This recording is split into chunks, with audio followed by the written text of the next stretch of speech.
Commander Vex'thor of the Kalrathian Supremacy held the human kinetic projectile launcher in his four-fingered hand, turning it over with barely concealed amusement. The weapon was crude, primitive, almost laughably simple. A chemical propellant, metal slugs, no plasma coils, no particle acceleration chambers, no quantum destabilization matrices, just fire and lead. This, he said to his assembled officers, is what the humans call a rifle. They've been using weapons like this for nearly 1,000 of their years, and they still use them now in the galactic age. The laughter that rippled through the command chamber was inevitable. They come from a Deathworld, yes, but their technology is centuries behind ours. This will be the shortest campaign in Supremacy history. The holographic display showed Earth, that blue marble rotating slowly in the darkness, classified as a Category 9 Deathworld by every major civilization. Crushing gravity, violent weather, aggressive fauna, and a native species that had clawed its way to the top of the food chain through sheer brutality. But Deathworld evolution didn't mean technological sophistication, and the intelligence reports were clear. Humanity had only achieved faster-than-light travel 40 years ago. Their weapons were kinetic, chemical, and nuclear. Primitive. Fleet Admiral Kresh'tal, a veteran of 17 conquest campaigns, had reviewed the same reports. These humans don't even have shield technology, he thought, his mandibles clicking in satisfaction. They armor their ships with metal alloys. Metal, like ancient relics from the dawn of civilization. The Supremacy's third battle fleet entered human space 3 weeks later, 200 vessels strong, each one equipped with plasma lance batteries that could carve through a planet's crust. The humans had detected them, of course. Primitive didn't mean blind, but what could they do? Run? The humans didn't run. The first human vessels appeared at the edge of Mars. Orbit. 40 ships, maybe 50, dwarfed by the Supremacy fleet. Commander Vex'thor watched from the bridge of the flagship Eternal Dominance as the human formation approached. Their ships were angular, inelegant, covered in sensor arrays and weapon platforms that jutted out like the spines of some deep-sea predator. No smooth energy curves, no elegant plasma field architecture, just metal and machinery. "Open a channel," Vex'thor ordered. "Let's give them a chance to surrender." The human face that appeared on screen was weathered, scarred, with steel-gray hair cut military short. "Vice Admiral Sarah Chen, of the United Earth Defense Force, this is your only warning," she said, her voice carrying none of the fear Vex'thor expected. "Leave our system now, or we will defend ourselves." Vex'thor's laugh was genuine. "With what? Your projectile weapons, your chemical explosives? We have molecular disintegration fields, human. Your bullets will turn to dust before they reach our ships." Chen's expression didn't change. "You were warned." The channel cut off.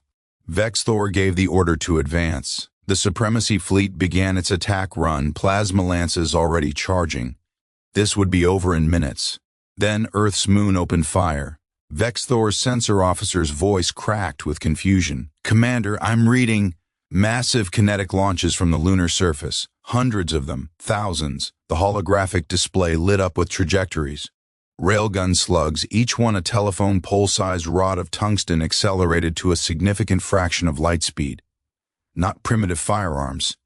Kinetic kill vehicles traveling at velocities that made chemical propellants look like children's toys. The electromagnetic launch systems built into Luna's surface had been there all along, camouflaged, waiting. The first slugs hit the Supremacy vanguard. Shields designed to diffuse energy weapons did nothing against solid matter, traveling at relativistic speeds. The impacts were catastrophic. Ships didn't explode. They shattered, torn apart by the fundamental physics of mass and velocity. 10 vessels gone in the first salvo, 20 in the second. "Evasive maneuvers," Vex'thor shouted, but the human firing solutions were perfect, compensating for every course change before the Supremacy ships even made them. "How are they predicting our movements?" He didn't know about the cyber warfare specialists at Stratcom who had been inside the Supremacy's tactical network since the fleet entered human space, reading every command, every sensor feed. feeding targeting data to the rail batteries in real time. The Supremacy fleet scattered, trying to close the distance where their plasma weapons would be effective. That's when the human ships opened fire. Not with bullets, with missiles. Thousands of missiles, each one carrying a nuclear warhead, each one maneuvering independently with thrust vectoring that seemed to anticipate the Supremacy's point defense fire. Fleet Admiral Kresh'tal watched in growing horror as the missiles came. His ships destroyed hundreds, thousands. But there were so many, and they didn't need to hit directly. Nuclear detonations in the vacuum of space created electromagnetic pulses, radiation storms, and kinetic shrapnel clouds that shredded sensor arrays and communication antennas. His fleet was being blinded, deafened, isolated. All ships concentrate fire on their capital vessels, Kresh'tal ordered, but the communication channels were chaos. 3 of his carrier groups weren't responding. The humans had severed their quantum entanglement communicators somehow, leaving them relying on light-speed transmissions that the human electronic warfare was jamming with white noise across every frequency. The human ships came in close now, their angular hulls bristling with weapons. Autocannons opened up, not primitive rifles but 40mm rotary guns that fired depleted uranium rounds at hypersonic velocities. The Supremacy ship's armor, designed to resist. Plasma scoring, crumpled under the kinetic onslaught. Then came the missiles again, closer now. Conventional explosives that found every weak point, every sensor cluster, every weapons port. On the ground, it was worse. The Supremacy had deployed landing forces on Mars, expecting easy conquest of the human colony there. They found hell instead. The human Marines didn't fight like any military force Kresh'tal had encountered. They used the terrain, disappeared into the rust-red valleys, attacked from directions the Supremacy troops didn't even know existed. Human snipers took out officers from 2 kilometers away with chemical propellant rifles that didn't emit any energy signature to track. Human artillery rained down explosive shells that created shrapnel clouds the personal shields couldn't stop. And when the Supremacy troops finally cornered a human unit, the humans called in airstrikes on their own position, willing to die if it meant taking the enemy with them. Sergeant First Class Marcus Webb crouched in a Martian canyon, his rifle warm in his hands, watching the alien formation through his scope. "Command, this is Reaper 7. I've got eyes on their command cluster. Request fire mission." The response was immediate. "Reaper 7, fire mission approved. Keep your head down." 30 seconds later, the canyon lit up with a dozen tactical missile strikes. Webb had already moved, sprinting to his next position before the first warhead even impacted. This was how humans fought, fast, dirty, willing to sacrifice everything. Back in space, Commander Vex'thor's flagship was dying. The Eternal Dominance had taken 7 nuclear hits, her shields long since collapsed, her armor breached in a dozen places, atmosphere vented from wounds that glowed orange with heat. Half his crew was dead. The other half was trying desperately to keep life support functioning. "Status report," Vex'thor demanded, his voice hoarse. "Fleet strength at 42% and falling." "Commander, we've lost contact with 60% of our ships. The humans they're everywhere. Their tactics don't make sense. They sacrifice ships as decoys, they use debris fields for cover, The sensor officer stopped, mandibles trembling. "Sir, they're ramming us." On the display, Vex'thor watched a human destroyer, engines at full burn, her hull already torn open by plasma fire, plow directly into a Supremacy battlecruiser. The explosion was visible from 100,000 kilometers away. The battlecruiser broke apart, and the humans swarmed through the gap in the formation like predators sensing blood. "They're insane," Vex'thor thought. Beautiful, terrifying, and completely insane. Vice Admiral Chen's voice came across every channel. Emergency frequencies, military bands, even civilian networks. "Supremacy fleet, this is your last chance to surrender. Leave our system now, and you'll be allowed to retreat. Stay, and we will destroy every last one of your ships." Fleet Admiral Kresh'tal, aboard his own crippled flagship, made the only decision left to him. All ships, retreat. Full emergency burn. Get us out of this system. The surviving Supremacy vessels, less than a third of the original fleet, turned and ran. The humans didn't pursue, they didn't need to.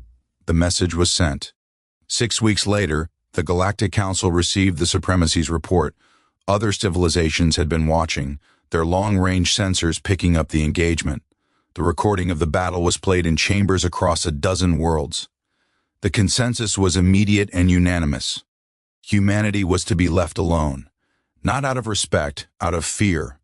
On Earth, in the Joint Operations Center buried beneath the Rockies, Vice Admiral Chen stood with her staff, watching the sensor feeds as the last Supremacy ship jumped to FTL. Colonel James Rodriguez, commander of the Mars Defense Forces, stood beside her. "Think they'll be back?" he asked. Chen shook her head. "Not them. Maybe someone else someday.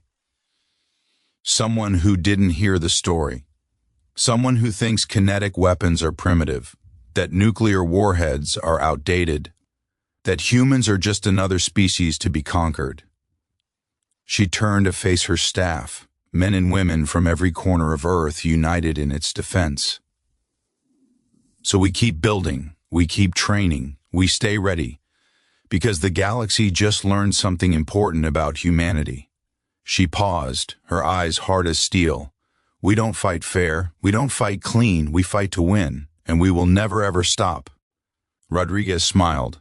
"What was it that old general used to say about plans?" Chen nodded. "Everyone has a plan until they get punched in the mouth. The Supremacy came here expecting a sparring match." She looked at the tactical display, at the debris clouds where alien ships used to be, at the railgun batteries on Luna still ready to fire. "We brought a knife fight. And we brought all the knives." Across the galaxy, in the Kalrathian Supremacy's capital, Commander Vex'thor sat alone in a debriefing chamber. They would ask him how it happened, how a technologically superior force could lose to primitive weapons. He would tell them the truth. The weapons weren't primitive. We were. The humans understood something the Supremacy had forgotten. War wasn't about having the most advanced technology. It was about using every advantage, every tool, every dirty trick available. It was about adaptability, creativity, and the willingness to do whatever it took to protect home. The humans had kinetic weapons because kinetic weapons worked. They had chemical explosives because explosives worked. They had nuclear warheads because nuclear warheads worked. Simple, effective, and absolutely devastating when used by people who had spent millennia perfecting the art of killing each other. And now the galaxy knew. Earth was a death world not just because of its environment, but because of the species it had produced. Humanity didn't need energy shields or plasma. Weapons. They had something far more dangerous. They had 10,000 years of uninterrupted warfare, distilled into doctrine, tactics, and an absolute refusal to lose. The Galactic Council's official report on the engagement was brief, classified, and unambiguous. One line stood out, circulated in whispers among military commanders across known space. "Human weapons may appear primitive. Human warfare is anything but. Recommend extreme caution. Recommend avoiding conflict entirely." On Mars, Sergeant Webb cleaned his rifle, the same weapon design humans had been using, in various forms, for 1,000 years. It wasn't fancy. It didn't need to be. He loaded a fresh magazine, chambered around, and looked up at the red sky where, somewhere beyond the stars, the remnants of the Supremacy fleet were limping home. They had come expecting an easy victory over a primitive species.